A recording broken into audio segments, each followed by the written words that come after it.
And we are live. I am here with James Thompson, Hello. formerly known as British Tyrannosaur. What made you change the moniker, dude? What? Um, well, before it was kind of like a character, if you get what I mean. It was kind of oh, I like dinosaurs and I'm British. I'll make that part of my brand or something. But the general idea it was like when I left YouTube for a few months, I decided that I'd come back and try something new. I wanted it to be me this time, not just some character. Because even when I was making those opinion pieces, I was still like putting on some kind of persona or something, like just some kind of like I, I don't You know. you you wanted to have more of a kind of more face to face rather than basically be a persona. You wanted to be yourself in your channel, Yeah, essentially. yeah. Basically, I Um, want to be more. I want to get more of myself out of there rather than just I guess like saying a basic opinion. I wanted to get my full thoughts out there instead of I don't know. Well, yeah, I don't know. It's something. No, it's cool. I can understand that. It's kind of like you kind of went into a metamorphosis of like, okay, I'm getting rid of the old me and I'm starting the new. Hey, Carnosaurus dude. Hey, how you doing? But yeah, no, I can understand that because like as you said before, you kind of you wanted to kind of switch gears and approach a more kind of serious. Would I be right in saying serious? Hey Jennifer, would I be right in saying a more serious kind of take or subject matter on said kind of topics and stuff? Yeah, the base idea is I'm going to be more serious, probably more political about the things I talk about. I guess, like particularly, like I'm still going to talk about dumb nerd stuff. Like, I mean, who doesn't? But yeah, I guess the whole idea is that if you can't use YouTube to like promote some good ideas, then what's the point? You know? I like, yeah, I kind of, I'm approaching it in a way as that for me, this is a hobby. This is kind of me just to kind of basically get my kind of creative side out because when I've been working on comics, um, I found that it was great fun, but when the kind of financial aspect came into it, it just all the good and fun kind of dried up in it. There was no kind of real there was no the creativity started to kind of suffer as a result, and I approach it as a hobby where you kind of you wanna make an impact with it, and that's pretty cool. That's like that's admirable in this day and age. Like you're not doing reaction videos or kind of silly kind of reactions to trailers and stuff. Uh, yeah, basically. I mean, I did do a couple of reaction videos that they sucked, but I did. No, but no, and I hope I didn't. No, what I mean is like, I'm friends with people who've done reaction videos, and they're grand.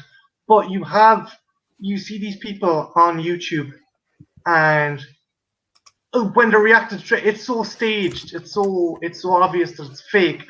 They've watched this trailer beforehand, and they're like, okay, I'm gonna fucking jump at the scene, or I'm gonna scream at the scene. There's a level of kind of fakery, and there's a level of disconnect there, and that's kind of what it put me off because you might get caught in the kind of mire of people trying to like, you know, they're not doing it because they want to create, they're doing it because they want views.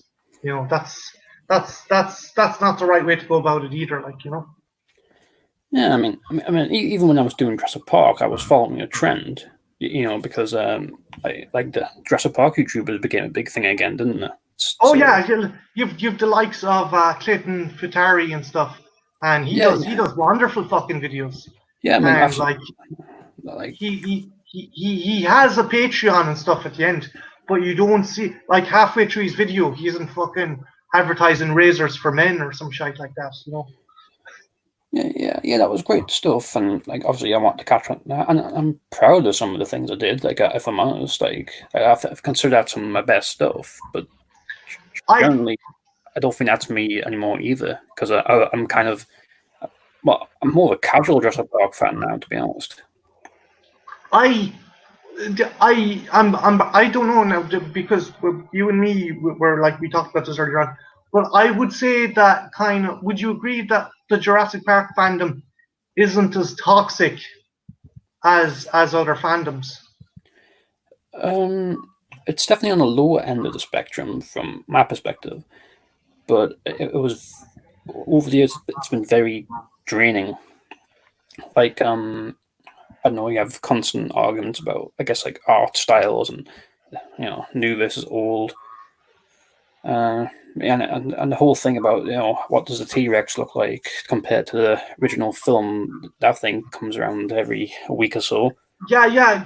Clayton done a video on that, and he was like, "Lads, look, if you keep on bitching about this, you're gonna make the studio do something fucking stupid, do a stupid redesign or something." And that's like, I understand, certain fans' frustrations, but at the end of the day, and this, I would have a very different kind of if you've gone back 5, 6 years, I would have had a very different kind of viewpoint.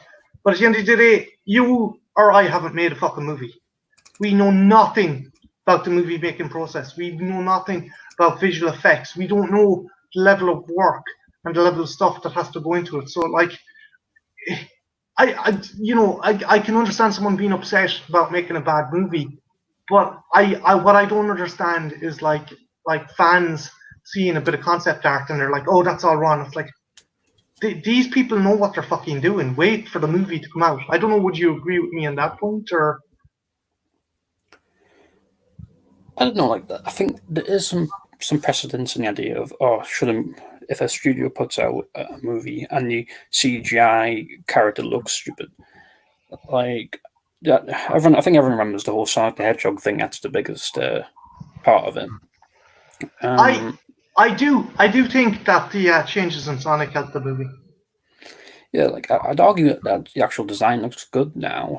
However, the actual precedence of like harassing the studio at the point where they have to, force the animators to work overtime to make it better, and then fire the animators, and then everyone just says, "Oh, the movie's great now." That was tragic. Yeah. That was sucky. But I guarantee you, James, that the original Sonic design had been there from the get go, and I'd say it was just some exec that was like trying to push for a more anthropomorphic kind of correct looking hedgehog, which is fucking ridiculous. And then you get this kind of you get this Cronenberg-esque nightmare that appeared. But no, you hit the nail on the head that it was wrong that so many people lost their jobs, and Yeah. Like, I think again, like we're kind of on the same wavelength that fans shouldn't fans shouldn't be negatively impacting on people who are working on the movie. and here's the thing: I'd rather have a terrible Sonic the Hedgehog than a movie that was created that affected someone like adversely. Someone lost their job, like yeah. I know, like the movie probably would have been. I don't even know if the movie's good. I haven't even seen it, if I'm honest. But like, it is. It's fun. It's fun. Yeah. I genuinely think that those poor guys who worked in that visual effects house saved that fucking movie. I stand by that. Yeah. And then for them to get repaid by getting a pink slip, I think that was shit.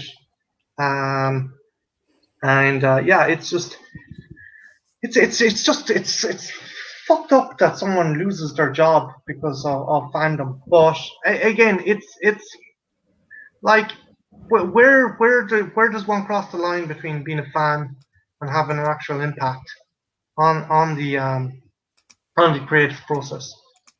Like isn't Jack Ewins working on the fucking on the Jurassic World website, the viral market and stuff. Oh well, yeah, he's done like 2 websites and all. So That's a case. I think that's a beneficial case where fandom has had a benefit knock on the on the kind of on yeah, so the like that's an actual more direct collaboration between the actual creatives and like fans in an actual decent position to actually do something meaningful rather than Joe Schmo in the Twitter reply who's like give me this. yeah. It's like, again, as I said before, we're not filmmakers. We don't, as you said, the average Joe is the fucking filmmaker. He doesn't know what has to go in, what hasn't to go in, and it kind of is a case that yeah, fans should be able to kind of interact, but not to the level where it's harassment, and certainly not to the level where it affects the movie to the detriment of the film itself or the staff working on it. That'd be my kind of case in point. I just think that like this whole thing, like it's been around for a while. Just people don't really focus on it until like lately. I think, like let's say Alien Covenant. I like the movie, but you absolutely know that like that film had a horrible production history because of the fan reaction to Prometheus, and so like Because the Scott originally wanted to do his own kind of new sci-fi trilogy set in the Alien universe, but not exclusively Alien. And then, as you pointed out, the fans were like, "Where's the fucking xenomorph?" And we got the xenomorph, and we got it in the way we didn't want it. Like, it's like you can definitely understand where someone coming into hey, Dangerville. You can definitely understand that some fans are maybe toxic to the point they're like, well, how come it's not catering for me? You have to keep in mind as well that this movie is not just for fans. It's for everyone. It's supposed to. A film creator, a director, a producer, a studio wants to try and encompass the largest kind of scope of an audience possible, and I think certain fans forget that it's not just catering for you. I mean, like when you see a Marvel movie, it's cool that you get a nod to a comic and someone else doesn't get it, but you can't, if you had a Marvel movie that was just made up of nods to like the source material, there would be people left in the dark, and I think that's another thing to kind of keep in mind. Just think you can't make a movie for everyone. Like I think that's been said a million different times. But like, I'd say that there's a way of making a film. Like you can either do it like let the director do their own thing, or you're gonna have like a big old hodgepodge of producers and things trying to create a film that'll fit everyone, and of course then everyone rejects it. But of course, there's some people who hate directors for doing their own thing as well. So it's a interesting thing. Like, I think okay, the biggest elephant in the room for that would be the Last Jedi. Yeah. The Last Jedi deviated from, and again, this is one that we I know you and me, we don't share a similar viewpoint on, but it divided fans, and it caused a lot of uproar in the fan community. Like, oh, well. Am I? What do you want to discuss open, about? Is that a bad? Is that a can of worms you didn't want me to open up, or because I can leave it back on the shelf? I thought I could escape the Last Jedi for a day. No, I don't mind talking about it. No. No, that's okay. It is just like the thing is, you are right when it comes to certain types of fandom, especially nowadays. especially nowadays, because of the internet, everyone has a voice. So like you have The Force Awakens, which fans were like the fans were like, oh, it's too like the a bunch of fans loved it, and the other bunch of fans were like, oh, it's too like it's just a remake of New Hope. And then the next director, Ryan Johnson, he done something completely different. He went as most left field from Star Wars as possible, and they still weren't happy. So again, you're right. You can't fucking please everyone. It's an absolute impossibility. Sorry, James, go on. Oh, sorry. I think the closest example in Star Wars to a film by committee, I would say, would be The Rise of Skywalker. Personally, I like it, but at the end of the day, like that is an absolute hodgepodge of like late production reshoots and a late edit. That is an 11th-hour movie if there ever was one. It's like there was an entire film made, and then in the last minutes they had to create a film to appease everyone. I don't blame like J.J. Abrams or anyone for that.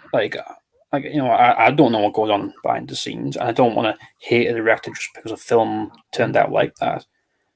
But at the end of the day, I think that was kind of the result of what we've been talking about. I'd probably call that the prime example. The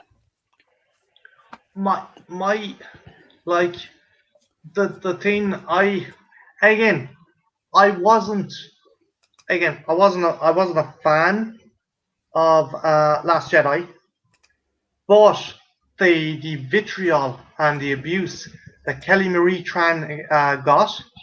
Sorry, hold on. Kelly Marie Tran sorry. I thought this was a professional stream. I'm just disappointed. Fuck off. But no, my phone. Just the fact that her national. Okay, if you had an issue with her acting, that's grand, but don't fucking take her nationality into it. That was fucking low. I mean, even people like John Boyega and everyone's still getting it. It still exists. It's just not. It's all just some actors, I guess, have quote unquote thicker skin, even though you shouldn't have like skin at all to be on the internet. You should just. Yeah. In this day and age, there is absolutely no fucking excuse for racism. It doesn't matter if you are someone in high school, someone in work, someone in a fucking movie. There is no fucking acceptable circumstance where your nationality you're dragged to the mud because of your nationality. Like, it wasn't even The Last Jedi. Like, that was the big prime example. But even prior to The Force Awakens, there were like movements against the idea of having John Boyega in the movie or this, that, and the other. Like the whole you can't have an African American or African English stormtrooper. Yeah, that was absolute fucking pants. Like. Yeah. It's just this weird idea of let's say if you're interested in canon or lore, like using it as a crutch to say you can't do this is like kind of complete entitlement. Like, when did you decide what a film should do just because you read a few comics a few years ago, or you saw a movie from 10, 20 years ago? Yeah, it's. Do you think kind of with what's going on in the world with the likes of Trump and hey Anthony, do you think what's going on in the world with the likes of Brexit and Trump? Basically, the kind of vitriol and the kind of real kind of dickish individuals are coming to the surface because they think they've got immunity now. Do you think that's kind of another factor as well? So let's say 10 years ago that these kinds of people were in their own little communities, like I know little forums or whatever. but eventually, the social media evolved, and like I guess nerd culture evolved. Like we're at a point where these people kind of have a voice, and apparently we've incorporated these people as somehow the majority of the fandom. Somehow, it's the thing is though, what gets me, like using the term nerd culture, geek culture, like Anthony's watching here, myself and himself can have civilized banter, and we've come to loggerheads over stuff, but I don't think we've ever fallen out over anything, and that's the cool. I like to think that's what nerd culture should be. It should be about discussion. It should be about a kind of critique, a respectable critique and understanding of the other person's viewpoint, not fans piling on other fans, or not fans attacking other fans. It's just like, for me, science fiction and horror is escapism, and when you have to try and escape your escapism, there's something very fucking wrong with that. Yeah, that's one that's actually a thing I kind of disagree with you on, let's say, because I believe like things like horror, they are inherently like political. So I guess even then we'd have a disagreement. But like, I understand that. I'm sorry for cutting up, but I'm not saying not to have like a kind of a debate or such forth, but it shouldn't get personal. It shouldn't get personal, and it shouldn't resort to people having their nationality fucking beaten down, having their fucking ideals and ethics dragged through the mud. It should be a safe place. That's what I think. I don't know, did I prematurely cut across you there? Like, I'm just... No, I just suppose what I was trying to get to is the idea that we can have civilized discussions, but at the end of the day, my goal is to just explain why these films resonate with me, let's say, in a more like cerebral or political sense. Yeah. While someone else might just say, I just want to go and see Iron Man punch someone in the face. So at the end of the day, I'm not trying to like argue with someone like, oh, your opinion is dumb because you didn't see that this character supports this ideology or something. I'm not trying to do that. Like, yeah, it's like I get that you're trying to pull the roots. Oh, hey, I have someone else joining the stream. Oh, good. Yeah. Hey, Andrew. We're having a very topical discussion at the moment about fandom and how in this day and age it can go a bit toxic. What's your take on it? What do you think about, like, when people start getting a bit too heated over kind of fandoms and stuff? What's your viewpoint on it?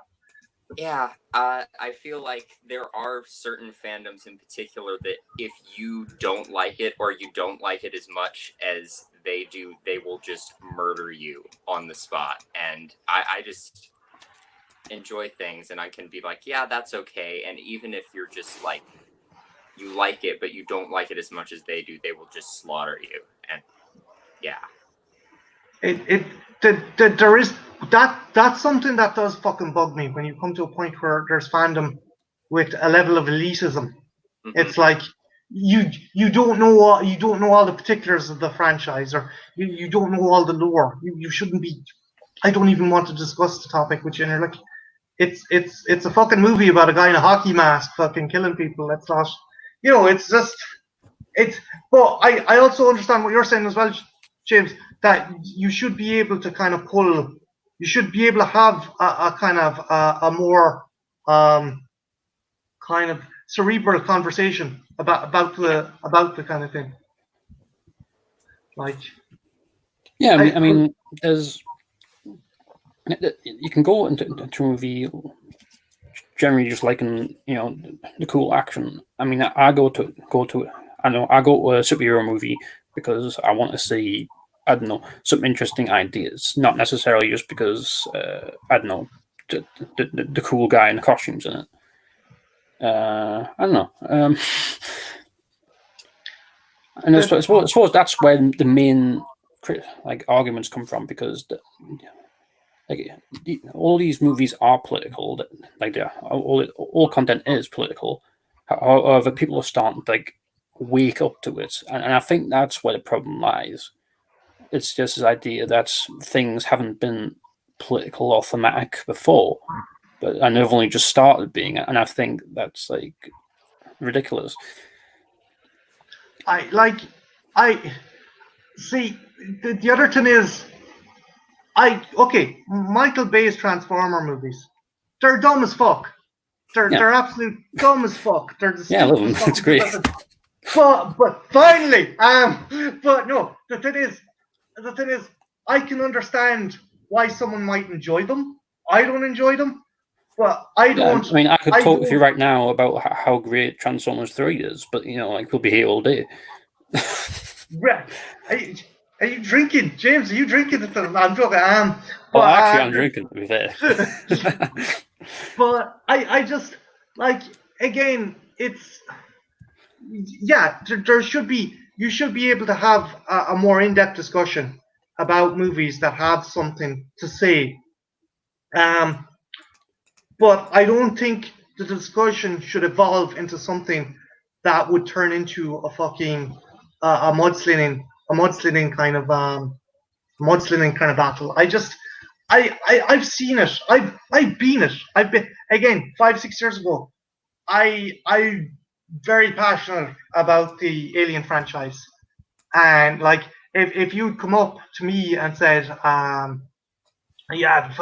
Alien movies suck arse, I'd be like, you're full of shit, I'll fucking kill you. I'd fly off the fucking handle. But it's gotten worse though, I think, because you have these people now, they're going online, they've got these cliques, they've got these tribes, and they've other fuckers back in their corner, and they're like, this fucking idiot, look what he's talking about. Again, Antro, you know about the Steven Universe incident, right? Maybe. I think so. Essentially, this girl done fan art, which wasn't aesthetically pleasing by other fans, and she was bullied to the point where she attempted suicide. What fucking age are we fucking living in? Jesus. I mean, again, you and me, James, we're both approaching fandom. You're going into the point where you wanna look at source material, you wanna get something cerebral out of it, and you wanna have a discussion. You want to have a kind of civilized discussion. I look at it as an escape. But when you go to have a discussion, you get fucking dogpiled, and when I go to fucking talk about a movie that I enjoy, I get dogpiled. There is no fucking safe space. It's just turned into a fucking. Is it the internet? Is it fucking quote unquote millennial culture? What would you say that makes people so fucking kind of so bitter and angry, even though they love the fucking thing? It's the inability to reconcile your own childhood in a way, your own attachment to a franchise. Some people make these things part of their personality. I used to make Jurassic Park part of my personality. There used to be a time where I didn't care about it, but suddenly I started to again. And then I was like, oh, that's me. I am Jurassic Park man. That's me. I gotta jump off for a sec, but I'll be back. No bother. Thanks for coming on, Arthur. Yeah, I'll be right back. See you in a bit, dude. Enzo made a good point. 10 years ago, it was the same clicks on YouTube. The faces may change, but the people stay stupid. Anthony, people project onto characters, so when those characters are attacked, it feels personal. No, yeah, absolutely. Luke Skywalker is a prime example. He is a heroic character. He's like an archetype in most senses, and people apply their own feelings to him. However, they can't separate the character from them, from who they are. I definitely have some like a reconciliation of Luke Skywalker. But at the end of the day, like I'm not going to be in a position where I'm going to fight my own dad over an ideological war, you know. So when that character is interpreted differently by a filmmaker, like I'd argue, even Jurassic Park 3, like Alan Grant is different to what is in Jurassic Park 1, right? And that's because George Johnston thought that Alan Grant would be cynical and world weary after the first movie. Like he'd hate dinosaurs. And that's like, it's a perfectly fine perspective. Like you'll never know because Alan Grant was never in The Lost World. Like you'll never know whether that was the right choice. But at the end of the day, the author dictates the characters, not you. I do like. I'm with you on that because the fact is, it's called a character arc. So a character goes through an event, goes in through an event one way. They will obviously be changed through said event, and it will leave a positive or a negative fucking effect on them and their viewpoint. And I do think that some people are like, no, I don't want the character to change. I want them to stay the same. But then you're doing a disservice to the character, I think. Yeah. Have I completely overshot what you're trying to say, or did I No, simplify? I'm trying to think of something. But is that's the point? I think we're on the same viewpoint of that.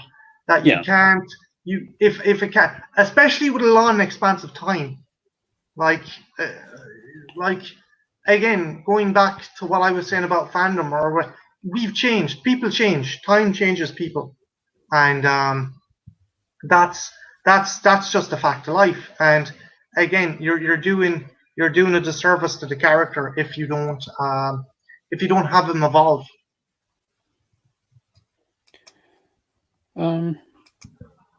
Well, yeah, like I say, I don't blame you if you don't like what was done with the character. Like you can't not like it.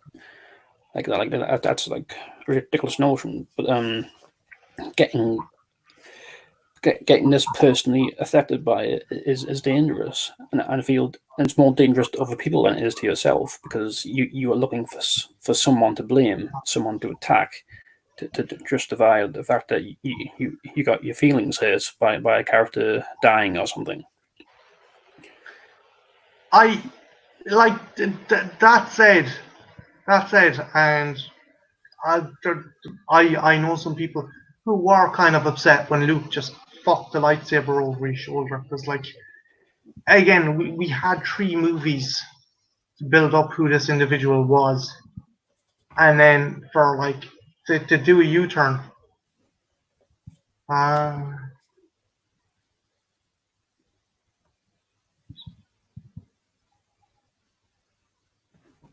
Yeah, that's a good point as well, Anthony.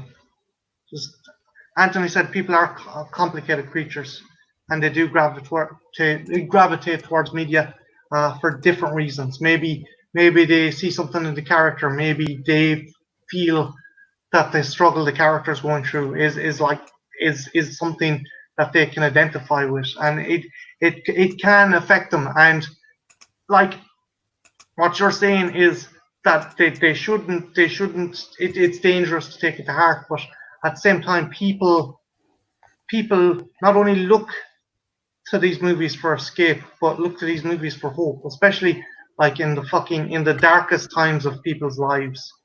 Sometimes the best escape is a movie. Sometimes, like, you know, I mean, during the Great Depression, Charlie Chaplin, the amount of people that fucking watched Charlie Chaplin, and that was an escape. That was a release. Well, yeah, I suppose like the idea of looking for hope is always a complicated one, because people see hope in different things. For me, I see hope in the idea that the world can change or people can be better. So therefore, you could do the most darkest film possible, and yet at the very end, just say something positive, and that'll be more impactful for you than seeing, I don't know, a Garfield movie. So I would argue Last Jedi was that. Like, it was a film about loss of hope until the very end. And so I suppose it just depends what kind of escape you're looking for. I would agree with you on that. That basically, again, it's the whole circle thing. That Last Jedi was the whole Empire Strikes Back, because by the end of Empire, everything's gone fucking tits up, and our heroes have just gotten out by the short hair. Like, so, yeah. Do you know what? I think we're going to get bogged down in Star Wars chat. So I want to switch gears. Well, the problem is that Star Wars is literally the biggest fandom on Earth, so it's the biggest thing to talk about. So, you're currently kind of well, pardon the pun, you're throwing yourself into the deep end with shark movies. What prompted this? So, I don't know. I have a weird relationship with like creature features and dumb sci-fi movies. So that's some of my background. You know, that not all of them are good, but you can still watch them and have a fun time. What's your favorite sci-fi channel kind of B movie or creature feature? You have so many to pick. Oh no! Please don't make this thing. None of them are actually good. Really. Have you seen Mammoth with Summer Glau? Oh yeah, I saw Mammoth. I have no idea if I even liked it. It's a block of shit, but it's so entertaining. I mean, it was a movie where I saw an evil mammoth, so I had to appreciate it. Okay, if you want to knock it up to any gauge, and I'm using the term knock it up a gauge tentatively. Anaconda, where does Anaconda stand with you? I'd say Anaconda is an example of a good creature feature, by at least the standards I'm using.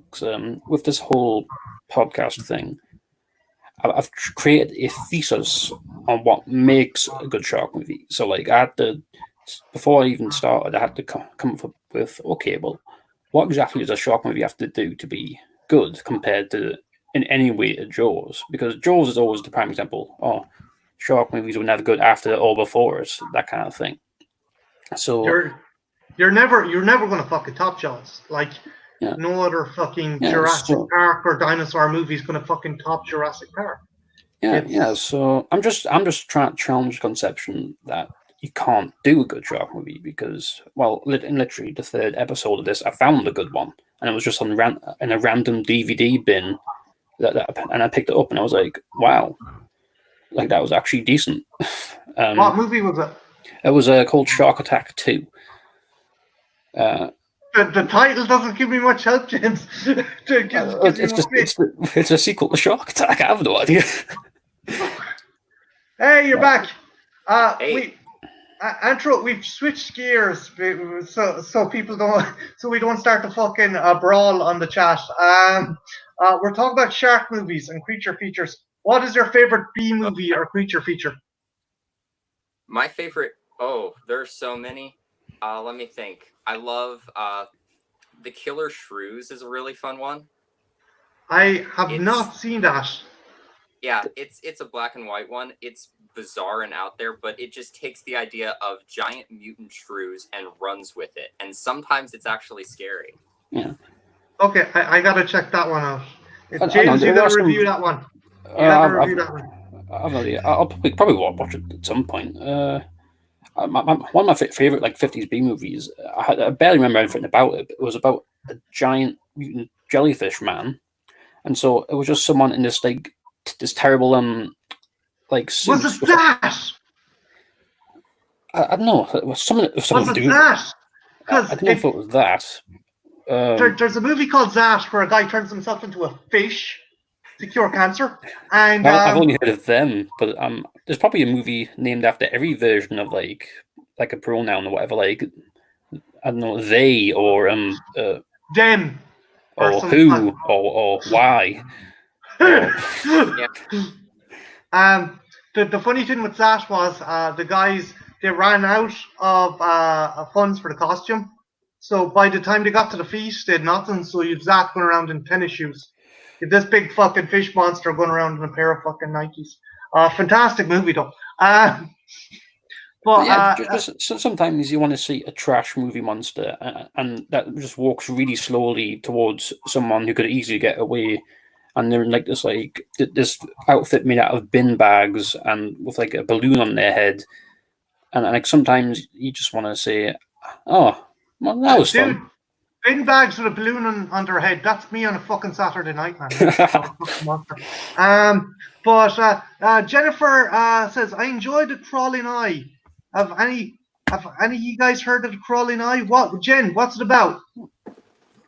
Yeah, I've only ever heard of one movie about an eye, and that was the hypnotic eye. I only saw a trailer for it, but they say the hypnotic eye like 30 times in this. I don't know. The hypnotic eye. Have you guys seen Night of the Lupus? Yes. Oh my that God. movie. Fucking Dr. McCoy from Star Trek turns up fighting fucking giant rabbits. Yep. I know. No matter how hard they try, they are still adorable. Oh yeah. A cute bunny is still a fucking cute bunny. It doesn't matter. What is it? There's another one, Food of the Gods, where like this woman finds this fucking shit leaking out of her field, and she gives it to the chickens and the rats, and they turn into like giants. Yeah. This dude has to punch the shit out of a giant chicken in a fucking barn. Mm-hmm. Have you seen Land of the Giants? The TV show? No, not Land of the Giants. Village of the Giants, the movie. I haven't seen that movie. It is very loosely based on Food of the Gods, but it's just a bunch of 1950s teenagers get a hold of this chemical that makes them grow, and they just take over the town and terrorize it. I gotta check that one out. That just sounds like the average week in America or something. I don't know.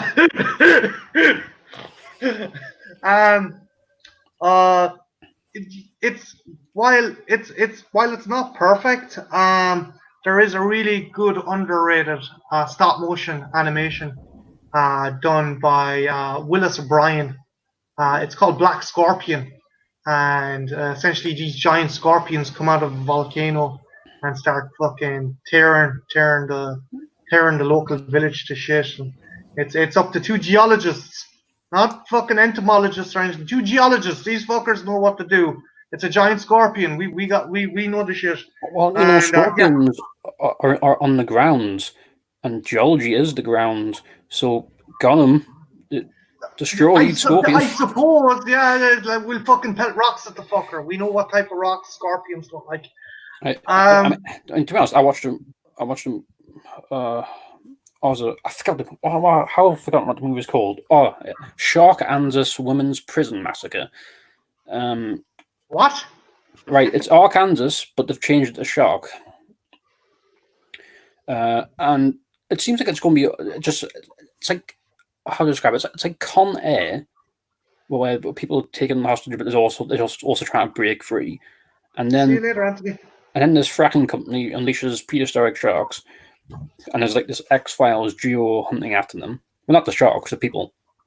And then, like, towards the last 30 minutes of the movie, the sharks suddenly decide they can swim through concrete, and they can swim through mud and concrete. Like, there was no setup for this. Like, and I don't agree that you have to set up the idea that a shark can swim through concrete beforehand. But when you don't do it and then do it as a big haha surprise, it seems kind of counterintuitive. Why not just call them concrete sharks or mud sharks? Like, that's better advertising. I don't know. I want to be a fly in the wall to that fucking pitch. Okay, boys, you like the Shawshank Redemption and you like Jaws. What if we put the two of the fuckers together?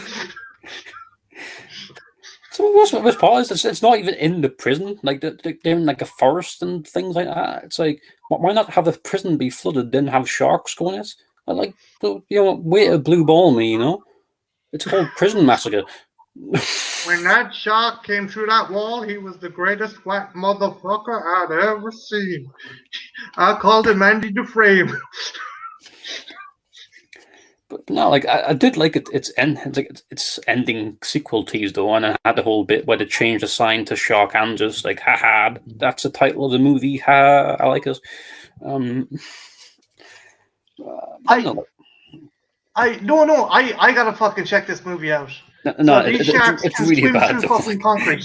It's not good by any standard, but it's kind of like wholesome in its badness. Like it's kind of bad. You can just like kind of like just sit there and like smirk at, but it's not like good bad. So I don't know. There's a weird way of categorizing these things. Schlockfest. It's a schlockfest. Yeah. You gotta love a schlockfest. I mean, like. I'm probably gonna be fucking. I love the movie, but I'm probably gonna crucify Sanders. Evil Dead 2. It's a schlockfest. It's like fucking Bruce Campbell is in a fucking tool shed and he gets attacked by a Jim Henson puppet with no fucking head. That's fucking schlock. No one can tell me otherwise that it's not a schlockfest. Hello, Zachary. Elbow cough. But what was I gonna say? Yeah, no. I think the likes of Sci-Fi Channel and stuff have kind of stop. Sci-Fi Channel has kind of brought B movies back from the brink. Yeah, I mean, they haven't all been good B movies, but you know that they're a thing again. Rule of thumb. Okay, if someone goes into a B movie and they're expecting Citizen fucking Kane, they need to up their fucking meds. Seriously. I go into here's the thing. I go into every B movie giving them the benefit of the doubt, and like I try really hard to give them props, like on any form of level. So even if they make the slightest interesting theme at all, even if it's only in for 30 seconds, I'll say I like that they attempted to do that. So they did it badly, but I'll at least say, you know what, you gave it a shot. Thanks for that 10 seconds of possible interestingness. I will admit I've come across. I watched one called Pterodactyl, right? That's awful. It's fucking pants, man, right? It's absolute fucking pants. The steel seems like JP3. But the soundtrack is fucking amazing. I'm like, what the fuck? I'm like, did someone fucking drug the guy and make him do the soundtrack? Because this movie is fucking dose. It's a dose of shit. But the soundtrack, I was like, how the fuck? Well, there's a mistake. There's been a wonderful mistake made here. You know, there's just some movies where some guys are like, you know what, I'm gonna, my career's ending here. I may as well go all out, and you know, you've got to respect it. You know. Yeah, but can you imagine fucking Elliot Goldenthal? You know, fucking, I'm retired. I'm gonna do fucking Centipede 6 because you know, fucking.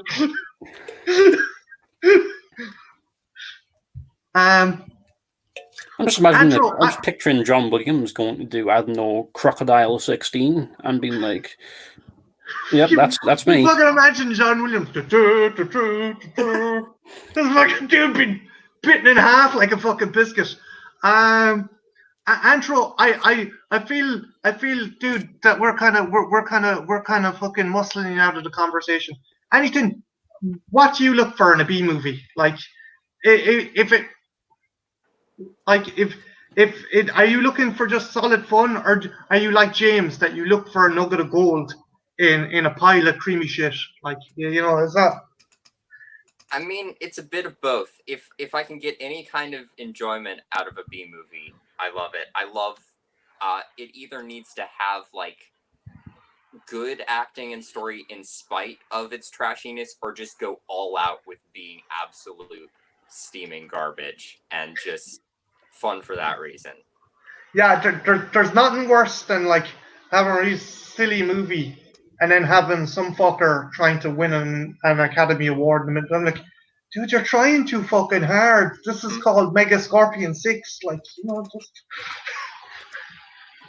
But yeah, no, what was I going to say? James, did you do anything for Alien Day? I made a couple of tweets about it. I think I thought that was about this. Did you watch any of the flicks? I think I watched a couple of them the day beforehand or something. But that was, I don't know. I guess I wasn't celebrating that the day. I think I was in a big old mood. Yeah, and it's just again, it's Fox. Well, it was Fox's way of attempting to get a new IP, a day for a new IP when they lost Star Wars. What about you, Antro? You didn't. Was I the one to inform you about Alien Day, or had you known about it prior? No, you were the first person who told me about Alien Day, and I wanted to do something for Alien Day, but I just had a bunch of stuff happening already, and I didn't. I wish I had. Guys, I don't know if there's anyone new watching. Check out Antro's channel. He has some really cool videos. He also has some really cool music, so definitely fucking check out his channel. If you don't, I'll hunt you down with a pike. Anyway, James, back to you. What do you think? Do you think that the Alien franchise needs to be rebooted or taken a dirt nap for a while? Well, I think any franchise needs a dirt nap. I'd say the MCU does, but I personally, I at least want the last Ridley Scott movie. I want them to make that trilogy. Then you can do whatever the hell you want, because I want people with actual creative ideas to make these movies. I don't want Aliens 2. I really don't want it. Like, I don't want to see the dumb clone marines fighting people again. I really don't want to see it. You're set against the Neil Blomkamp. Oh no, I would have watched that and probably liked it. But at the end of the day, I also agree that Alien 3 probably made a good choice in killing Ripley. And personally, I think that's okay. But at the end of the day, I'll probably just say any movie, as long as it stays somewhat true to what I believe Alien is. Like, I agree with you that I see Aliens and Alien 3 as the trifecta. You don't need to watch anything past that or before that. I do believe there is some good expanded media out there. I know we kind of have different views on that. But it's to me, it's all just the same thing, man. It's every comic is the same. Every story is the same. I will argue that point because there are some really good standalone books out there. For example, Alien's Labyrinth by Killian Plunkett is essentially, well, what if David Cronenberg got to do an Alien movie? You have a very kind of Mary Shelley, David Cronenberg mad scientist who's like augmenting humans with xenomorphs. And then we find out that he had lived in a hive and the xenomorphs tried to make him mate with his mother in order to make more hosts. And they're like, this is fucking deep fucking Freudian shit. And it's pretty cool. Well, what about you, Antro? Do you think that it's a series that maybe should be put to bed altogether, or a fresh new take, or? I mean, if somebody can come out with something that really does something new and innovative and interesting with it, or just does some kind of a fun spin-off with it, I would enjoy that. But I think it's perfect the way it is and doesn't need anything else, even though something else would be fun. I know you liked Covenant, James, but I think you kill the mystery of the xenomorph if you give it a conclusive fucking origin. I suppose, but I mean, the mystery, like the whole mystery thing to me was, I guess, never my big thing. I always looked, so I guess it's kind of inappropriate, but Alien is about sex. I mean, oh no, it is. It's like the fucking the jockey ship. I mean, if someone says, oh no, aliens is say, there's a fucking alien spaceship with vaginas for doors that are in the shape of fucking vaginas. There's no, we're not skirting around the fucking thing here. Everything about this alien monster is based around the idea of reproduction, or non-consensual intimacy, for lack of a more blunt term. But so that's how I've always viewed it. It's always about the idea of like creation, or the idea of like life and how terrifying it can be, and how like visceral and intimate it can be. So I suppose that's why when someone says, this is how aliens are made, I'm like, okay.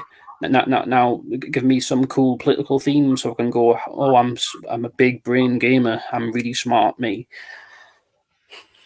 The way I see it, if I had to rationalize it, right, it's basically, it's someone making a new type of livestock, as in humans, and then it's like, okay, these things are no good. We need to make another type of livestock to counteract it, and that's where the kind of xenomorphs are. But I don't need to know that the especially with the allure that it states that David made them, because essentially they stop being aliens.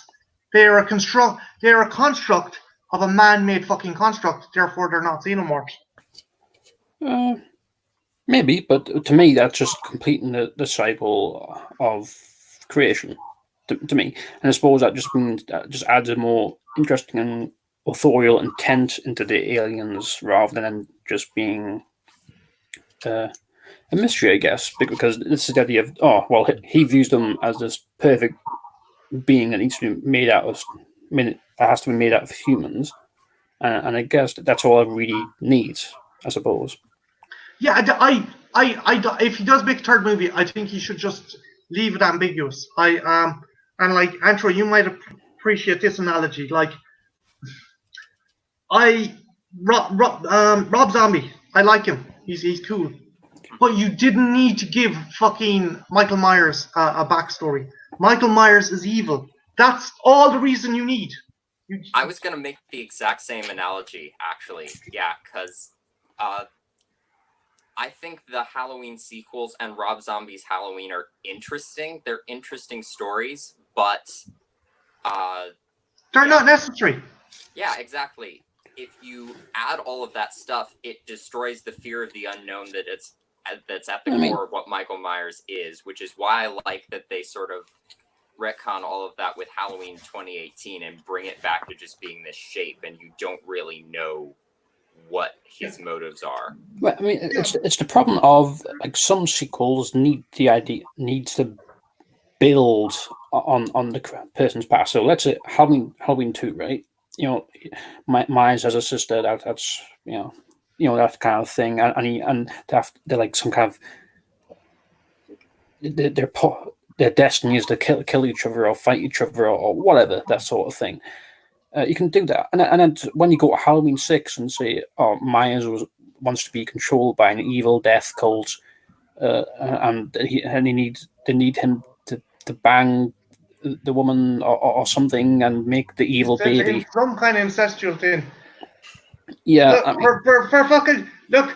The disbelief kicked in when fucking Paul Rudd knocked the shit out of him. Okay, when Ant-Man started kicking the shit out of Michael Myers, that's Well, I believe he could do it now, but not back then.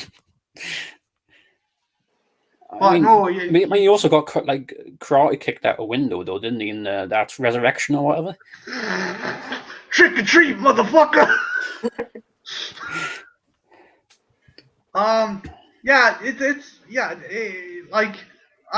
Andrew, I'm on the same kind of wavelength as you. Like if you give something an origin or a fucking motivation, then the characters can use that as a linchpin to fight against it, or something. It gives them some understanding, and if they have some kind of understanding, then that fear factor drops significantly. Exactly.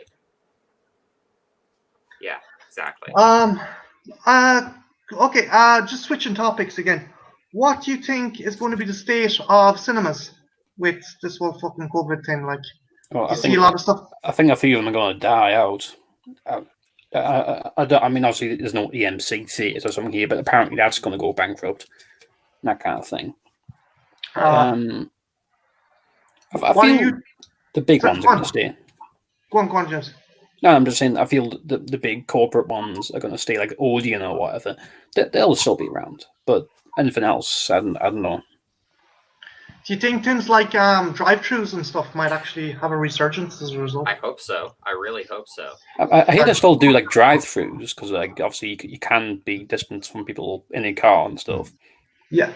Like it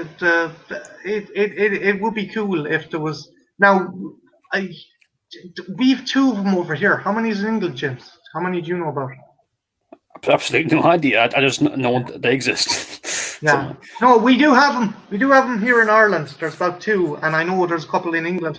But what have you actually, Antro? Have you ever been to a drive-through? Have you? What was your experience with it?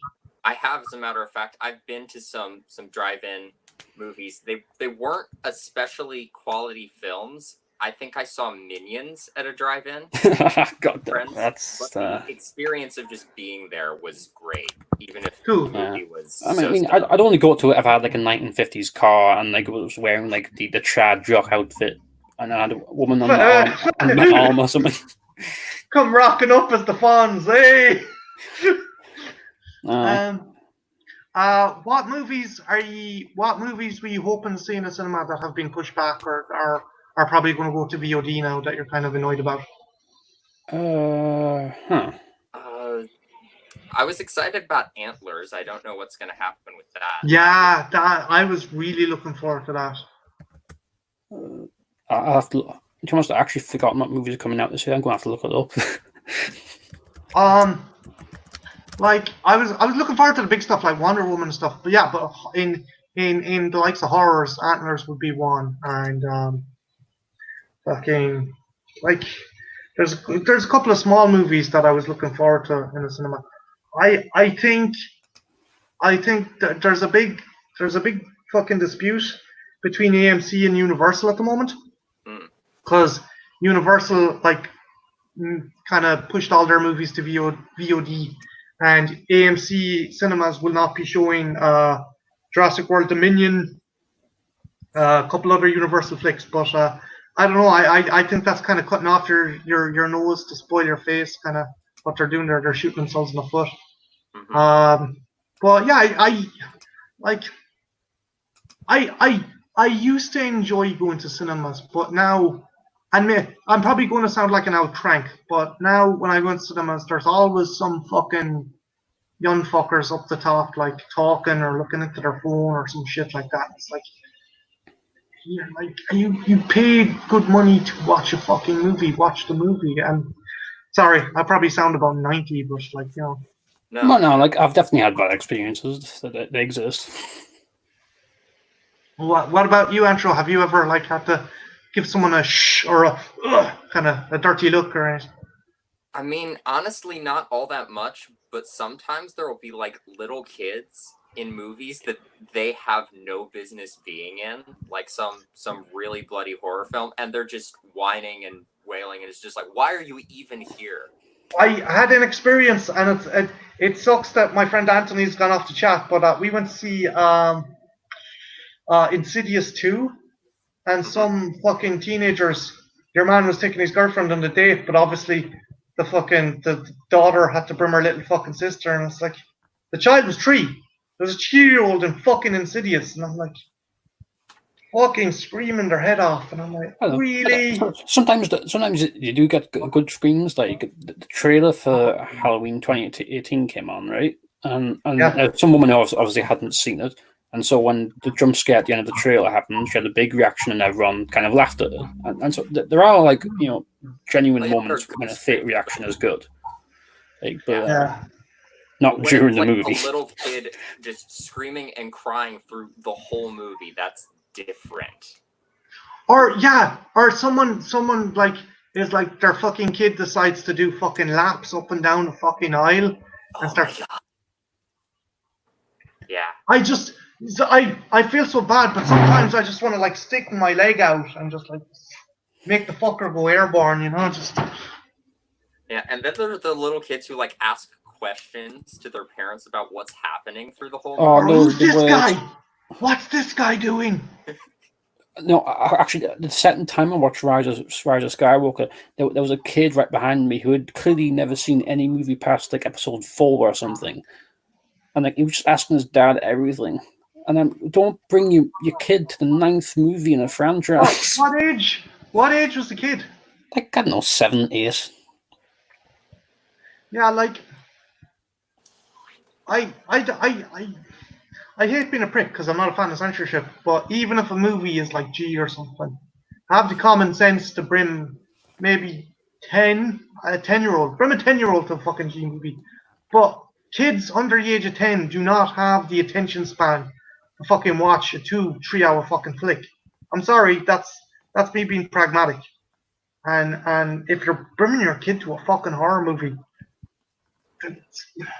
like, I would be a hypocrite because I was watching horrors from the age of 5, but I was watching them at home. I was watching them at home underneath my fucking couch, like, you know, it's just. Yeah, I mean, you do it sneakily, don't you? Like it's like a intimate thing where you're at home and you're like, oh, they'll never catch me watching The Howlings 2 or something. I remember. I had my folks had gone out, and my brother was babysitting, and I came down, and my brother was watching an action movie with Arnold Schwarzenegger. I said, "What's this?" He goes, "It's Predator." I'm like, "Can I watch it?" He's like, "You fucking tell mom or dad I let you watch this. You're fucking dead, man." And I'm like, okay. And he wasn't joking. He would have fucking killed me. But yeah, no, that's like, I watched Terminator. Actually, the first horror movie I watched, and it was so shit. It was a movie called Dance of the Dwarves with Peter Fonda and Deborah Rafkin, and it's about a helicopter pilot and a paleontologist that gets stuck in the jungle and get hunted by reptilian pygmy men. And I watched it there. It got promoted. It got promoted in Europe as Easy Flyer because Peter Fonda was in it. But it was so shit. But I remember watching it at the age of 5, and I was like, "Oh, that's so scary." And I was like, I watch it now, and I'm embarrassed. Actually, Andrew, what age were you, and what was your first R-rated movie, be it horror or action, that you watched? My first R-rated movie, I was probably in my tweens or so. I think it was The Matrix. Oh. That was an experience. Did you on video? You obviously didn't get into cinema. No. It was on DVD, but it was a trip. Yeah, the weird thing was, ye guys, when I came over here, it was 15s. It was rated 15s. When it was released in the States, it was 18s. That was because of Columbine, if I'm not mistaken. Yeah, maybe. I think it came out after Columbine, and that affected the fucking ratings. Oh, yeah. I can see that. The whole trench coat mafia kind of thing, which turned out to be bullshit anyway. But like, yeah. James, what about you? What was the first R-rated movie you watched, be it horror or action? Things like I always used to try and like sneakily, I guess, watch them. So I never saw like full movies, only bits and pieces. Like, then you had to like, quickly change the channel while someone was coming or something. So I've only ever seen bits of like, I guess, Predator.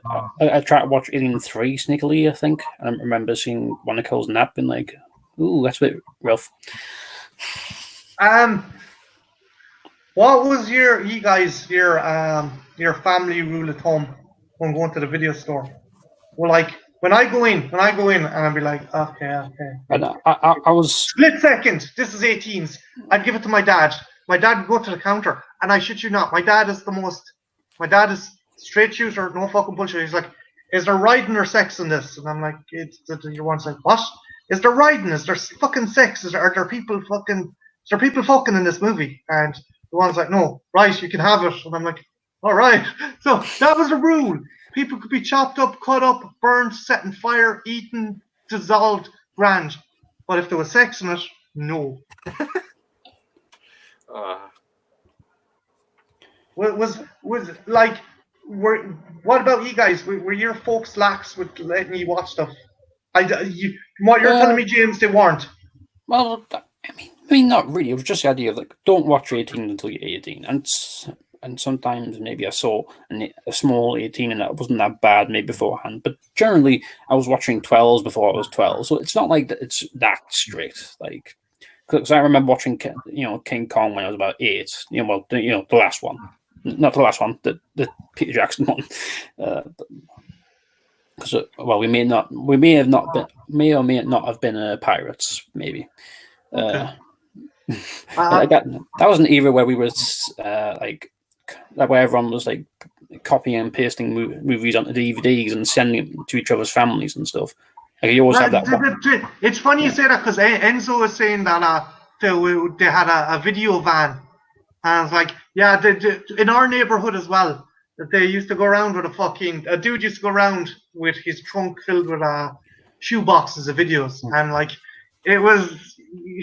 it's like fucking you get 3 movies for £1. Well, we were using the pound back then, and it's like you wouldn't know the covers were blank. So we got one fucking Errol Flynn movie, we got Working Girl, and what's the other fucking thing we got? I think we struck gold and got Terminator 2 once, and I was fucking delighted with that. But you might be a bit young to remember this, but have you older siblings? I do not have older siblings. I have a younger sibling. I am the older sibling. I'm going to be very presumptuous here and say you're probably way too young to remember a video van or a video car where someone would drive around the neighborhood. Yeah, right. Yeah, I mean, I've never had any of them. I've only ever been to like town markets and things. Like, there's always the one. Yeah, there's always the one guy with his little desk of DVDs, or whatever. Like that's the closest thing I've gotten. I miss VHS stores. There was a really nice, like, cool DVD store I used to go to before I think it got shut down or something. Like those like really nice environments. Like there's barely anyone in. You just have plenty of free time to just look around. It's just something nice about the experience, you know. I remember Pace Video. They had a fucking NES in the cabinet, and you only had one game, but it was Paperboy, and I loved playing Paperboy in the fucking NES. Hey, Rick. But yeah, no, I don't know. I just maybe I probably sound old, or maybe it's nostalgic goggles. But I think kids are missing out by, like, you know, fucking being able to go to the video store and discovering their movies. But I suppose going on Netflix. I was there in the last couple of years of the Blockbuster in my town, but all you ever got was like family movies. So it wasn't like I was there trying to get Terminator or something. Like we got like Brave Little Toaster and stuff like that. You know, it wasn't like. I like the thing I remember was the fucking horror section, because fucking VHS cover art on fucking horror movies was fantastic. And chances are there was the rule of scale thumb. Don't get me wrong, there was some awesome horror covers, but the better looking the horror cover, the more shitty the movie. The studio was like, we need to sell this bastard. Yeah, like I noticed that too as well. You get Drew Struzan doing a fucking poster for the Killer Penis or something like that, and you're like, okay. I don't know, like there's some like great DVD covers that like creature features and things, and I'm like, oh, I want to see that when I'm older. And then when you see them, they're absolutely terrible. Even by B movie standards, they weren't even like good B movies. They were just awful, and like that disappoints us because I had this nostalgia for this DVD cover in my head the entire time. That's the thing. That's the thing, though. Like for in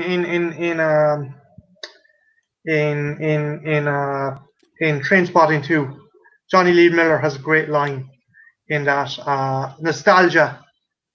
You're only a tourist in your past. You can never return there, and that's what that is. You can never get the feel that it was back in the day. Yeah.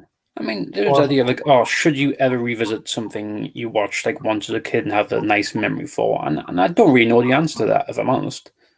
I've gone back and watched all episodes of the Turtles, and I've enjoyed them, but I'm like, oh my god, the plot in this is fucking wafer fucking thing. I remember being younger, I was like, oh my god, fucking Gran and the Technodrome, and Jesus, this is like fucking Days of Our Lives with fucking mutant turtles.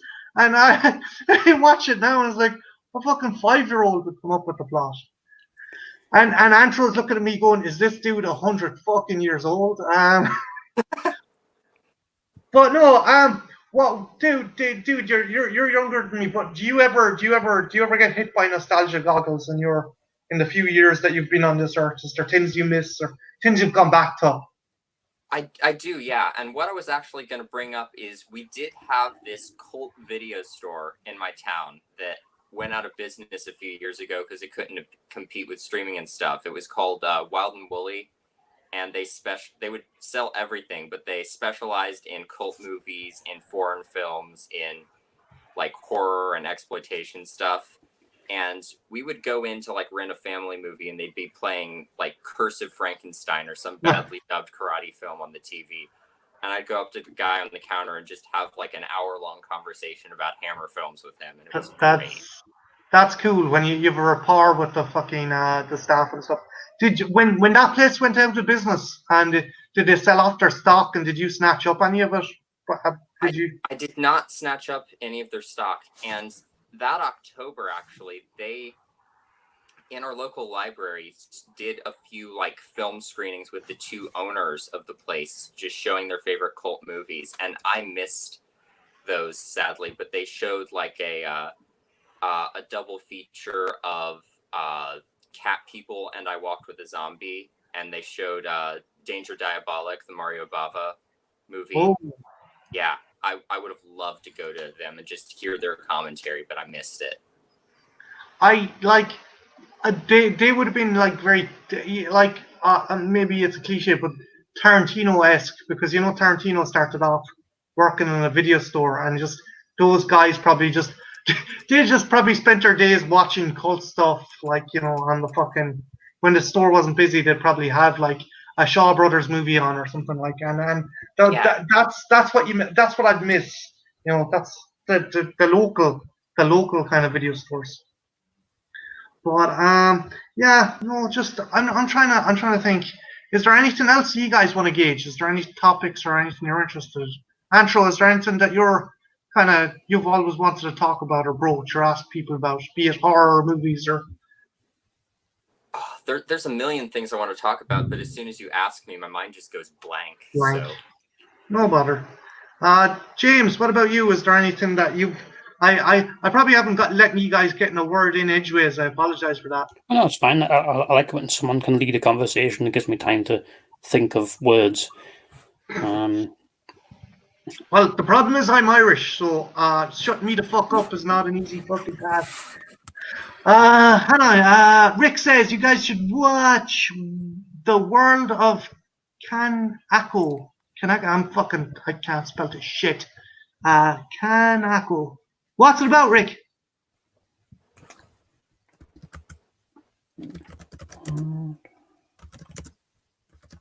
Oh, Enzo brings up the Who, the Mongolian folk metal band. I am like would you compare them to the likes of Mastodon? Not exactly. They're definitely very different because they have like guitar and bass and drums, but they sort of take a back seat to the folk instruments, whereas other bands that do like the folk metal thing will have the guitar and everything up front and the folk stuff in the background. So they're a different. They're like they're very kind of natural woodwinds kind of. They're basically as you said, traditional. They're probably Mongolian traditional instruments, so that's their primary thing. I've not heard of them. What's your view on them? What would could you compare them to? If throat rock? Enzo says throat. Yeah, throat rock. They do the throat singing thing. That's their vocal style. They do the Mongolian throat singing, but they've got like all these folk instruments, but with like a traditional like rock and roll song structure. Like you can hear like a blues pattern in some song, but it'll have throat singing over it, and it's wild. No, I'll definitely give them a look. If ever there's a band that should be put into a rocket and shot into the fucking sun, have you guys ever heard of a band called Broken Side? Oh no, I'm a boomer when it comes to cool music like that. These fuckers ain't cool. They're not fucking cool. Basically, in the early early to mid 2000s, there was a genre of music called screamo, and they done a song called "Let's Get Freaky Now," and I remember one of the lads in our local nightclub broke into the fucking DJ booth and put it on, and there was fucking uproar. Okay, so what? You've one guy screaming, and then you've his other vocalist sounds like a cat who's having their testicles just fucking slowly pulled through. Okay, seriously, Antro, when you have a free moment, look up Broken Side. Let's Get Freaky Now. It's swear to God, if you want to clear a fucking house, you put on that fucking music. It's No, I think the worst song I've ever heard. There was like, Resident Evil Director's Cut. That has like a specific like basement theme or something, and it's the most awful song I've ever heard. Like a mix of like horrible like badly designed trumpets and things, and like a complete clash to everything else in the game. Wait, which Resident Evil game? Oh, just it's the original, but it's the director's cut. You know where there's things change around. When you go into the kitchen, it sounds like someone's been fucking strangled with a saxophone. Yeah. It's oh my God, it's a gash levels of fucking shite. Well, no, go on, Antro, because you're a music expert here. You're the designated music expert. What would you say is the worst piece of fucking instrumental fucking shite? Put the fucking audio fucking censor. One. Okay, so it's funny you ask that. I discovered a song that was specifically designed to be god awful. It's literally called the Most Unwanted Song. These two guys went around and surveyed people about the things they find most annoying in music and put all of them together in one song. So they deliberately created the worst piece of music imaginable. Yes, there's a section with someone with unbearably high-pitched opera vocals rapping about being a cowboy. Then there's banjo and bagpipes together. And then there's a children's choir telling you to shop at Walmart. That's brown level. That's brown levels of terrible. That's like a song. If you hear it, you shit and vomit at the same time. Jesus. It's nightmare. Christ. Kind of evil bastards that do that. Some people are just evil, and it's good,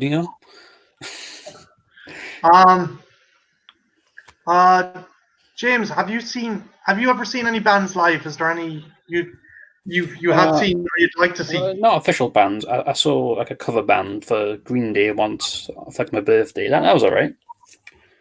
If you could see anyone live, who would you pick? I mean, a weird thing is I'm a really big jazz guy, so I want to go to like one of those jazz bars or something and see people perform live. Like that, I think that'd be fun. Like Jeff Goldblum. I mean, Jeff Goldblum, he does. He's a jazz. Yeah, he plays saxophone. I mean, like he has his own he has like 2 albums now. So I'd go into one of the restaurants or wherever he does it and probably just check that out. Probably. You know, Matt Berry does that as well. Douglas from the IT Crowd. He's a trained jazz musician, and a load of people. There was like flyers up. Apparently, it was a total fucking disaster. There was flyers up, and people, because they saw him on the IT Crowd, were like, "Oh, great! It's Matt Berry, stand-up comedian." No, when they arrived in, he was playing fucking smooth jazz. People were so fucking disappointed. Antro, favorite band you've seen live, and a band you want to see live. And all right. My stipulation with the second question, right? The band that you want to see live, it doesn't even have to exist anymore, or even the band members can be dead if you could have had a chance. So, who have you seen live that you enjoyed? All right. So a couple years ago, I saw Nightwish live. Symphonic metal from Finland, my favorite bands, and they did a 2-hour-long set, and it was beautiful. It was just bombastic symphonic metal, live folk instruments with everything, and whole room singing along with every single song. Cool. Yeah. The caveat to that was I was sitting up on the balcony next to these two old guys who refused to stand up for the entire concert, so I couldn't stand up the whole time. I was just sitting for this whole amazing concert. What the fuck? What? Okay. Nobody on the balcony stood up. I'm no expert on the band or music, but they sound very would I be right in saying they're an alternative band? Yeah. And what age were these two fuckers beside you? I don't know, but they were older. The thing about Nightwish is they're symphonic metal, so they attract classical music fans as well as metalheads. So I get the sense that these guys on the balcony were more of the sitting down classical music type people. Did one of the fuckers have the little fucking binoculars on a stick? He's like, yeah. Tchaikovsky did it better. Fuck off. Who would you like to see live, regardless of dead or alive or formed or no longer formed? Also, just before you answer, Enzo says Zappa. I would agree with Zappa. I would also love to see Typo Negative live before Peter Steele passed away. Okay. That would have been an amazing experience, I think. My answer is a bit weird. My favorite band I've seen live is Alice in Chains. Nice. The band I'd love to see is Alice in Chains with their original vocalist before he. That makes sense. Were you born in the wrong generation? Yeah. my favorite moment, right, was I loved them. They were all playing new music. Blue gives way to black, and I was like, oh, they're just playing new stuff. And people started going, one more tune. And my favorite song by them is Rooster. And I was like, okay, if they do one more tune, they're not going to sing Rooster. And all of a sudden, I ain't found the way to kill me. And I nearly shat myself. I was like, yes! They're playing fucking Rooster! And like, I was so happy I brought my fucking Zippo lighter. Because I was like, yeah, up. But yeah, it was fucking awesome. They were brilliant. I saw Mastodon live. I love Mastodon. I've seen Mastodon as well. They're great. They're awesome. It's like a regular shitty band came on, right? And then a bunch of Vikings came on stage, murdered that band, and took over. It's wonderful. Yep. Probably March of the Fire Ants would be my favorite track of theirs. March of the Fire Ants is amazing. Just that main riff. You're fucking brilliant. Yeah. But Jen would like to see Meatloaf. Fields of Napalm. Never heard of them until guess I'm old. They're like 80s goth rock. They're sick. Yeah. Fields of the Nephilim I highly recommend. Antro, I have a question for you, right? And like again, people aren't jars, so don't label them. But would you classify yourself as goth or scene, or am I insulting you by asking you such a question? No, not at all. I would classify myself as goth, but I kind of just shift from thing to thing because I like a lot of goth music, but I'm also a huge metalhead, and then I'll go and listen to punk or jazz or something completely different. So I just kind of lean towards the darker end of things. So I would consider myself goth, but that's not my defining label or anything. Yeah, and again, I my whole thing is people aren't jars, don't label them. I hope I didn't mean any offense by that or anything like that. Absolutely not. No, what does piss me off is when people at my school just say, like, immediately classify me as emo. I wouldn't. No, you're. Yeah. No, you're not dark fucking emo. And it's like, why? A question for you, because when I was younger, I used to hang out with a bunch of metalheads, and there was me and my friends ended up leaving because there was a serious case of elitism in the group. If you didn't listen to the right music, if you didn't like the right music, is that the same today? Would you say there's the same kind of shit today, or are people a lot more chillax when it comes to stuff like that? They're definitely more chill about that. My big like friend who's a huge fan of like the really hardcore black metal, death metal stuff. He's also like a big rap fan and a big fan of like indie rock type stuff. So he doesn't limit himself. I will occasionally show him metal and he's just like, no, that's weak. I don't like that. But he doesn't like He wouldn't put you down or give you shit over it. No. Enzo, you're old school punk. I like everything bar disco. Yeah, no, I remember once there was a kind of community center that all the kind of metalers used to go to, and this was the kind of the straw that broke the camel's back. I went in and there was this new fucker there, and he's like, oi, what are you doing here? And I'm like, I'm here to see my friend play music. Oh, what kind of music do you like? I like everything. I like Johnny Cash, the Metallica. You shouldn't be here. What are you doing here? And I'm like, I'm watching spastics in their natural fucking habitat. That's what I'm fucking doing here. And now that was it. That was when I was done. I was like, nah, I'm done with clicks. Because it's, again, you shouldn't have to worry about pleasing someone when it comes to what you fucking like. You know, it's just... Yeah, exactly. But again, things like music and movies are escapism. And it boggles the mind when I see this kind of cliquey, kind of elitist bullshit going on, and it's like what you like, let someone else like what they fucking like, and fucking enjoy it. I don't know, just me. James, any crack? Well, what's cracking? What are you up to? I don't know. I'm looking at movies that are coming out at the end of the year just to try and remember, because like things have been delayed so much, and I've been stuck in the house for so long. You're just like, oh, what am I excited for again? And you don't really know. Andrew, what are you doing to kind of combat boredom, or to kind of make the quarantine and the cocooning easier? Well, yeah, I'm watching a movie almost every day, which is something I would not be doing if I was in school. So I've worked my way through almost all of my horror movie and movie collection. I'm like down to one film, and then nice. I'm gonna go back through and like watch all the commentaries and stuff. What's your last flick? What's the last one you have to watch?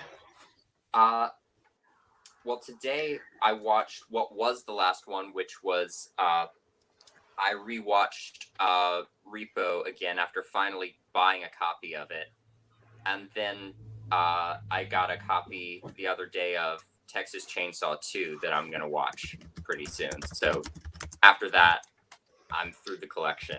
Did you get the Arrow edition of Texas Chainsaw 2? I don't.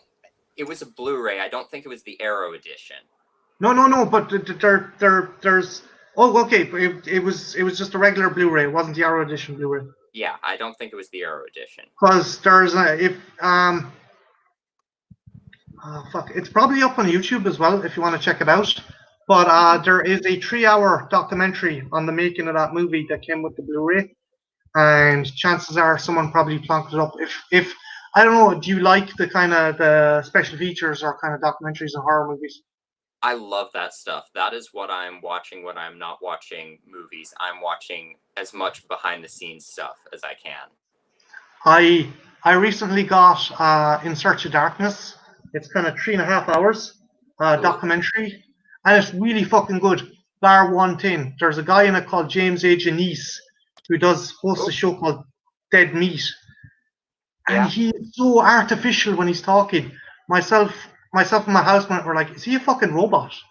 He was like Data reaming off fucking facts about the horror movie, whereas you had like James Rolfe or Cecil from Good Bad Flicks, and they were being passionate, while this guy just felt like a Filodex fucking talking about the movie.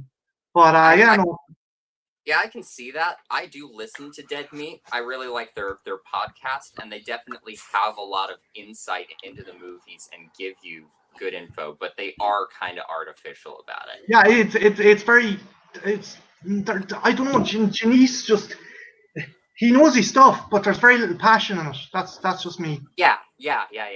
I feel that. I mean, like the whole kill count culture. I've got a hot take on that, and I don't like it. Like, I mean, here's the thing: like, if you're gonna watch the movie, go and watch it. You don't Watch have the to. movie. You don't have to have Don't- the kills spoiled for you. Yeah, and even then, I don't want to watch it's it. For redundant. like, let's say, like Dead Meat did a Jurassic World video. There's maybe, I don't know, 20 kills in that or something about that, right? But it's a 30-minute video. In a normal generic kill count, that will last like a minute to go through them all, right?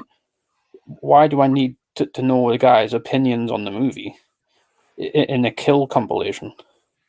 Well, I like what Dead Meat does with the kill count thing better than what other people do, because they do go more into not just like opinion on the movie, but like actually like just facts about the making. Yeah, little tidbits about like they were talking about Sleepaway Camp, and like I never knew that James Earl Jones's father was the cook in that. That was cool. That was a cool fact to find out. But I would say, James, I would say if someone asked me should they watch Dead Meat, I'd just make the stipulation. Okay, watch it if you want, but watch the fucking movie first. Yes. Don't use it. Don't use it as a kind of condensed way to watch the movie. I like their podcasts better than their kill counts, honestly. I will, because I just listened to their podcast on Midsommar after having watched the movie, and it just gave me so much more sort of insight into the like little bits that I missed.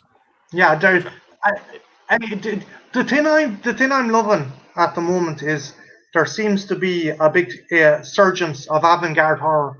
You have Midsommar, you have Hereditary, you have The Lighthouse, and you have The Witch, and like The Witch. Yeah, so you have Robert Eggers and Antro. Who's the other director Ari done? Aster. Yeah, so you've these two guys, and they're absolute fucking powerhouses. And like, don't get me wrong, I like the kind of schlocky Blumhouse stuff, but they're doing stuff that you might have seen in the 70s. That like it is something that's reminiscent of, say, Dario Argento or Brian De Palma in the 70s. They're doing stuff that's very avant-garde, and that's fucking awesome as well. I haven't finished watching it yet. Have you seen the Suspiria remake? Would you classify it in the same category as like The Witch and Midsommar? See, I have a problem there, Antro, in that it's a fantastically constructed movie, but I keep on going back and comparing it to the original. Right.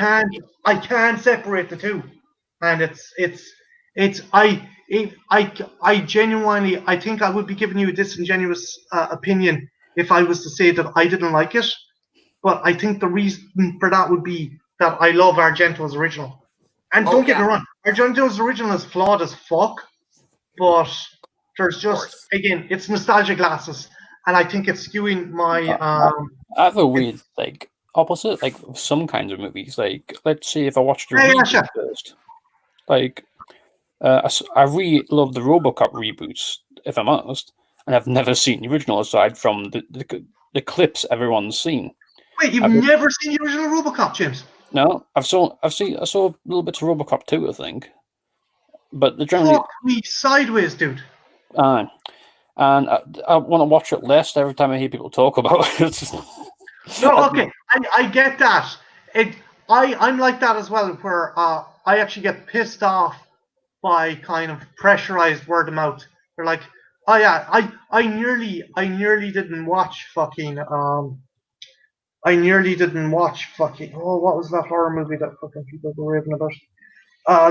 Basically, people were, you gotta check this out, you gotta fucking check this out. And I was like, no, I'm gonna watch it of my own fucking volition. I'm not gonna fucking be pressured into watching it. And that's sometimes like, you know. Even if you wait, I don't know, 5 years or something to watch it, just do that. Like, you don't have to feel like I don't know. Everyone talks about The Witcher 3. I'm sure it's a great game. I played a bit of it, and it's okay. But generally, the culture around it ruined it for me. Who knows? I might have even loved it if I ever had never saw the reaction to it.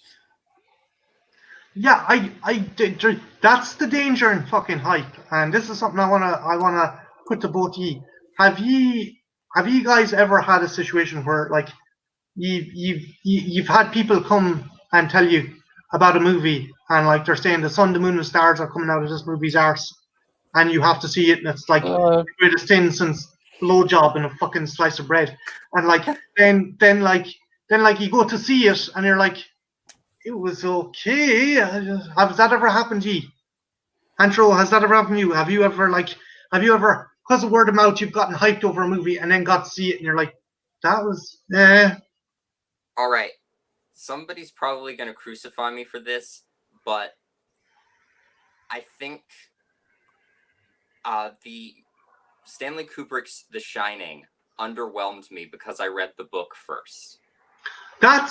I'm going to back you up on that because I have a friend of mine, Shar, and she is an absolute, she's a legend. She loves her fucking Stephen King, and she said that the movie doesn't hold a patch on the book. It doesn't. It absolutely does not. And like there was a genuine kind of loggerhead situation between Kubrick and King. King fucking detests the Kubrick movie, if I'm not mistaken. Well, yeah.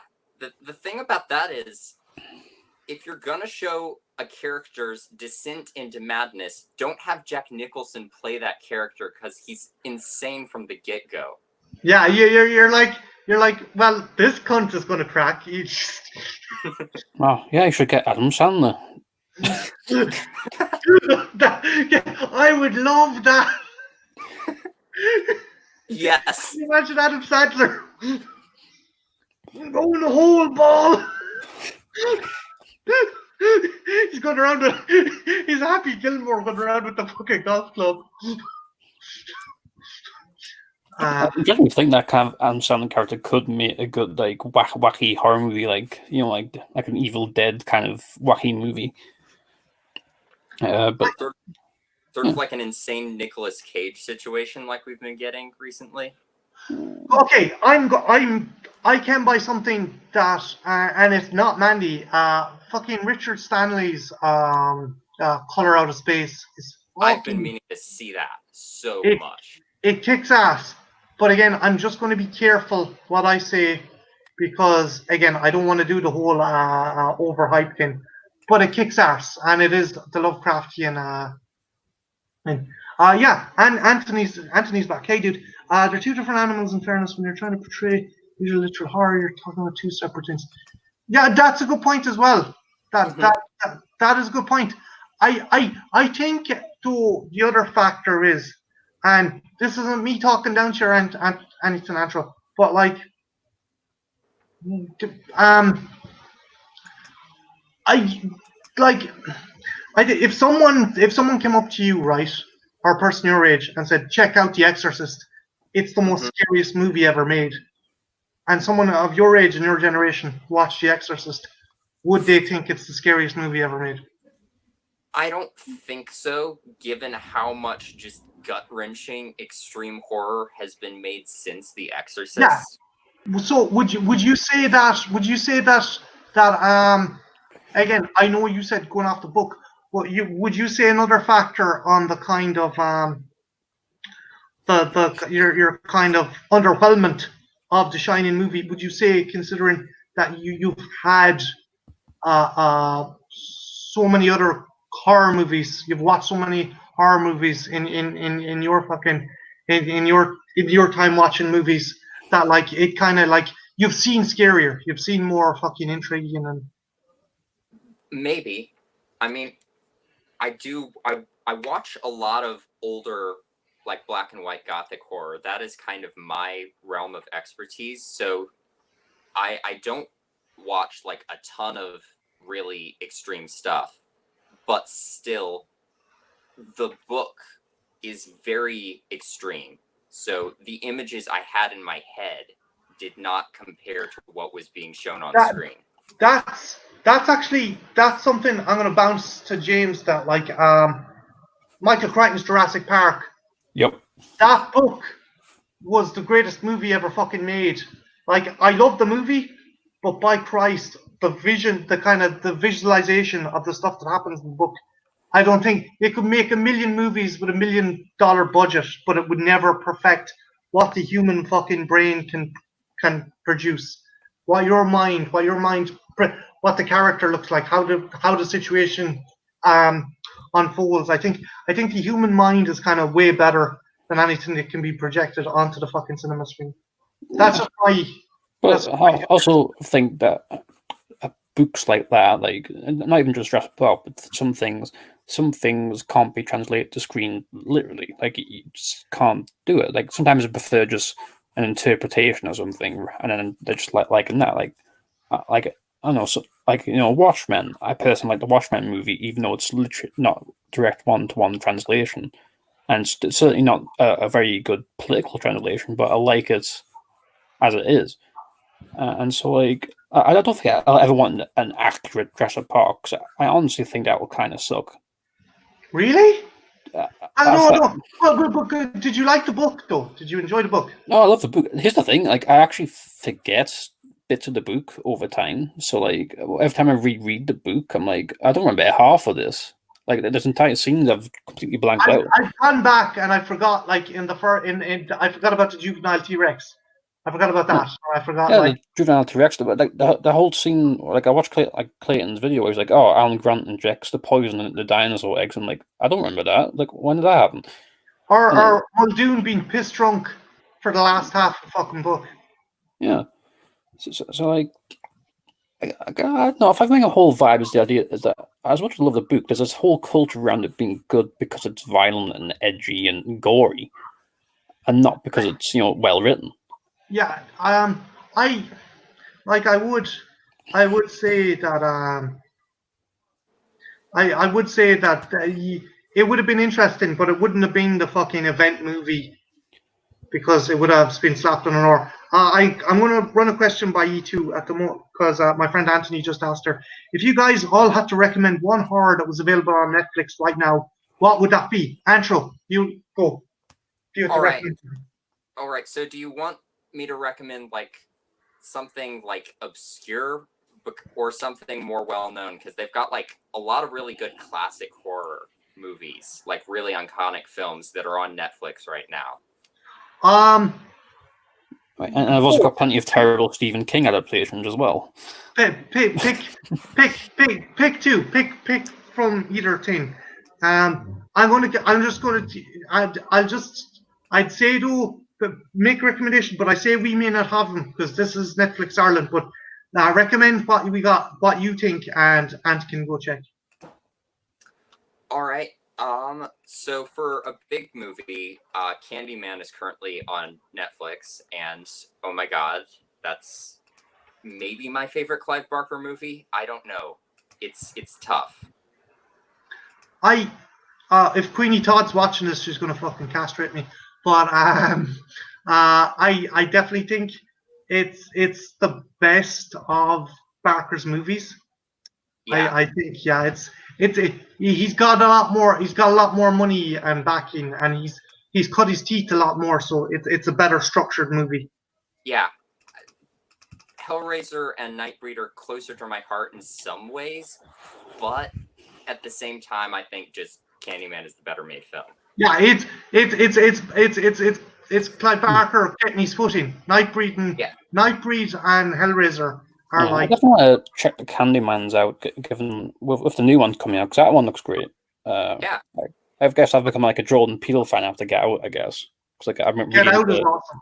I'm really into more racial based horror now. So that's something that's like kind of been brought into the world, I guess. Actually, James, and I might have sent it to you, Antro. There's a fantastic series starting on HBO called Lovecraft Country. I saw that. I need to see that. I'm interested in it for sure. I don't know much about it though. Essentially, you have this a group of African American friends in the late 50s, early 60s, going to kind of the deep south, where not only have to put up with racism, but also there's Cthulhu-esque creatures that are roaming the countryside. And it may put forward the idea that the Klan is sacrificing African Americans to these eldritch gods. Well, I'll have to see how that pays off. Like, Yeah.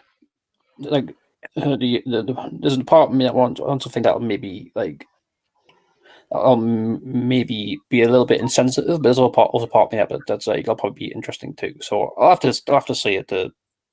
No, I can definitely see where you're coming from that, like, because like it's the whole why Steven Spielberg didn't do the Nazis didn't put Nazis in Kingdom of Crystal Skulls, because like he'd done Schindler's List, and it would be a fucking spit in the face to be like, well, I'm going to make these guys cartoon villains after I've done a fucking movie about the Holocaust. Yeah, and even then, I think there was a whole bit where I was like, I'm not going to do traditional Soviet Union enemies either. They're like a splinter group sort of thing. So it's you're one being clairvoyant or some bullshit. Well, Andrew, what would be another movie you'd recommend? So you've recommended Candyman. What else would you suggest? Well, I'm trying to remember if it's still on Netflix. I think it is. It's a Roger Corman produced film. It's very cheesy and very stupid, but I believe it's called Splatter. It's like this rock and roll celebrity. Yeah, you've seen this? It's not only Roger Corman, it's Joe Dante. Corey Feldman is in it. It was originally going to be a DVD game. That makes so much sense now that I think about it. Basically, you could pick. It was like kind of like You're probably too young to remember these, but James, you remember the Choose Your Own Adventure books? Oh, I'm young enough to remember them, I guess. Not that old. I adventure books. Yeah. Sorry, dude. It's essentially like that. It's basically you pick, or your choices affect who dies in the end. They tried a TV show with that called Defiance. It was based on a video game. And like what people chose in the game affected how the show was written. Of course, the show. Yeah, I remember that show. Yeah, because the show I think was written after the game. I don't know how long after, but like because people were doing things in the game, like choosing. I don't know how it works. Maybe they chose sides that made things happen, and so that affected the plot of the series. They cancelled the show. I don't even know if it was good, but that's one. It was pretty good. There was a lot of parallels between the exploitation of Native Americans and kind of white privileged people, and like they're encouraged. Basically, it was alien. There was a group of aliens who had settled, who had migrated because they'd been pushed off their own land. And then they were being pushed off this land again. But I meant to ask you guys, have you both seen Bandersnatch, Black Mirror Bandersnatch? I haven't yet. I want to so bad. Dude, it's not up on Netflix. I'm one of the guys who hasn't seen Black Mirror. Oh, dude. Come here, James. If you're going to watch an episode of Black Mirror, because I know that you and me have the same kind of taste, Metalhead. Okay. There's one episode that I did see bits of that looked interesting. It was the one about climate change. Now they replaced, I replaced like I guess all the trees with machinery and like there's mechanical bees and things. Yeah, that one. And then people start using the fucking social media to make the bees attack people. Yeah, so like I like that general message because it's the idea of the fact that. No, we let the Earth die, and now we think we can just replace it with science. Like we can just do nature twice. Like we can recreate the systems that we destroyed, but we can't. And so this idea of well, no, we should fix our problems now. We shouldn't just wait around to make a robot bee. Yeah, it's Charlie Brooker, and the guy knows how to do kind of satire and kind of his take on how technology is kind of making the human race and making human emotions redundant. I mean, this is a conversation's weird for me because I'm not a Netflix guy. I've only seen a few Netflix movies. I think I've seen Spectral. That was a Netflix movie, I think. That was okay. Yeah, I like that because there's not many ghost movies like that. Like, I want more movies where people shoot ghosts with guns. That's a big key aesthetic for me. I want to. That's good. It reminds me of that terrible fucking Russian-made movie the guy went on to do Wanted, where this I forget his name. He goes on holiday with his best friend, and these fucking specters come out, and he used to use a Faraday cage gun to kill him. And Darkest Hour, I think that's what it was called. That rings a bell. I think I've seen it on Amazon Prime or something. I got it on a CX for 50 cents. I just want to see a movie where a ghost charges a person and he just like pistol shots it a few times and it dies. I just want the actual you're terrified. Oh, what's he going to do? And then the ghost just like goes poof after you shoot it, and it's just like, and I think that's a really nice subversion of expectations. I think. I don't know. The Silent Hill kind of done stuff like that. Oh, I mean, yeah, you can obviously kill the things in that, but like it's different. I think that's different because those are things from your own brain. So I guess it's like, you're killing your the negative thoughts. And it's not like you're just shooting the ghost of some guy who died in the toilet.